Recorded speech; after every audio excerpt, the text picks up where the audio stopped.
It's January 17th, 2026. Welcome to yestohellwith.com. Now, before I begin today's video, I'd like to address something that comes up often on the chats, and I find it rather curious why this is supposedly so important, and that is the question of whether this is AI or I am AI, or whether I am an avatar. And I find it quite remarkable, even though we do live in a day of confusion where technology is giving us voices and faces that appear real. But I am quite real. And yesterday someone posted a message that suggested I stand up and do jumping jacks. Well, I'm not going to do that. I'm not going to do jumping jacks. I'm not going to do somersaults. I'm not going to do cartwheels. I'm not going to do yoga. And I am a yoga instructor. But what I will do is I will acknowledge those of you who have been supportive and thanked me and extended your compliments about the content and how important it has been to you and to your lives. And to you alone, I will raise a glass of water and say, saludos. And I acknowledge you very, very much. So having said that, let's get into today's content. Up to this point, we've explained why order matters and what order does not do. Order does not win the case. Order does not guarantee fairness. Order prevents you from conceding what has not been established. Now we can get specific. When silence ends and a response is required, the first response must be questions, not casual or argumentative or loaded questions. Written questions that are placed into the record. The order is strict. Authority first, jurisdiction second, obligation third. Because asking out of sequence concedes something that cannot be undone. So what do these questions actually look like on paper? They look simple. They look restrained, and they are narrow by design. They are not asked to persuade. They are asked to force structure into a process that begins with presumption. First, authority. Authority means identifying who is claiming the right to act against you and where that right is supposedly coming from. Not power, not department names, not general law.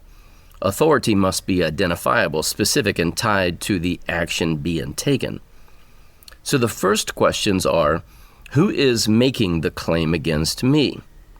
What office or position is responsible for this notice or demand against me? What specific authority does that office rely upon to make this claim against me in this specific matter? If the person or office making the claim cannot be clearly identified, or if the claimed authority cannot be stated with specificity, nothing else can proceed without presumption involved. Second, jurisdiction. Jurisdiction asks whether the claimed authority even reaches you. Jurisdiction does not exist because a letter was mailed. It does not exist because a form was issued. It does not exist because someone says it does. Jurisdiction must be shown. So the next questions are, over whom does the claimed authority apply in relation to me? Where does that claimed jurisdiction apply in relation to me? What specific fact connects me to that jurisdiction? These questions force the claimed connection onto the record or expose that it was never established. They prevent silent presumptions about status, location, or participation. Third, obligation. Only after authority and jurisdiction are identified does obligation come into view. Obligation means a legally enforceable duty, not a demand, not an expectation, not a threat. So the final questions are, what specific law creates the alleged obligation claimed against me? What activity is alleged to trigger that obligation for me? How does that law apply to me specifically without presumption or assumption? Until those questions are answered, there is no verified obligation. And without a verified obligation, there is nothing for you to rebut, deny, or explain. Let's look at a critical clarification about the record. If the agency answers these questions accurately, the limits of the claim are revealed. That's good. If the agency answers these questions inaccurately, the defect is now documented. If the agency does not answer at all, the absence of proof remains on the record. You have not supplied what the system failed to establish. That is the point. What do these questions prevent? They prevent you from arguing facts before authority is shown. They prevent you from disputing amounts before jurisdiction is proven.